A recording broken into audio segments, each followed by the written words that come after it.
নমস্কার বন্ধুরা, আমার কুকিং চ্যানেলে আবারও সবাইকে স্বাগত। আজ আমি আপনাদের জন্য নিয়ে চলে এসেছি বাচ্চাদের টিফিনের জন্য এবং ছোট বড় সবারই পছন্দের একটা রেসিপি, ঝাল নোনতা সুজির রেসিপি।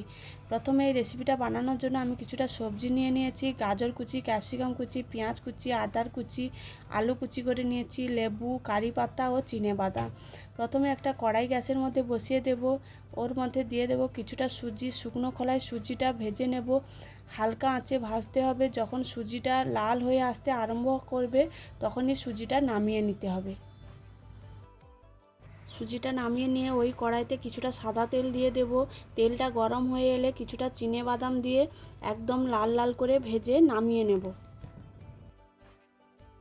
তারপরে কড়াইতে ওই তেলের মধ্যে আবার দিয়ে দেব কিছুটা কালো সর্ষে ও কারি পাতা দিয়ে ভালো করে ভেজে ওর মধ্যে দিয়ে দেব আগে থেকে টুকরো করে কেটে রাখা আলু আর আদার কুচিটা দিয়ে কিছুক্ষণ নেড়ে দিয়ে দেব পেঁয়াজ কুচি, গাজর কুচি, ক্যাপসিকাম কুচি আর অল্প লবণ দিয়ে ভালোভাবে মিশিয়ে সমস্ত উপকরণ কিছুক্ষণের জন্য ঢাকনা দিয়ে রেখে দেব। ঢাকনা খুলে কিছুটা কাঁচা লঙ্কার কুচি দিয়ে আবারও অল্প নেড়ে চেড়ে আবারও কিছুক্ষণ ঢাকনা দিয়ে দেব যাতে সবজিগুলো ভালোভাবে সেদ্ধ হয়ে যায়। তারপরে ঢাকনা খুলে আবারও কিছুক্ষণ সবজিটা ভালো করে নেড়ে নেব। নিয়ে ওর মধ্যে আগে থেকে ভেজে রাখা সুজিটা দিয়ে সমস্ত সবজির সঙ্গে ভালো করে মিশিয়ে স্বাদ মতো লবণও দিয়ে দেব। আর দিয়ে দেব কিছুটা জল। দিয়ে জলটা যখন টেনে আসবে আবারও কিছুটা জল দেব। একসঙ্গে সব জল দিয়ে দিলে সুজিটা দোলা পাকিয়ে যাবে।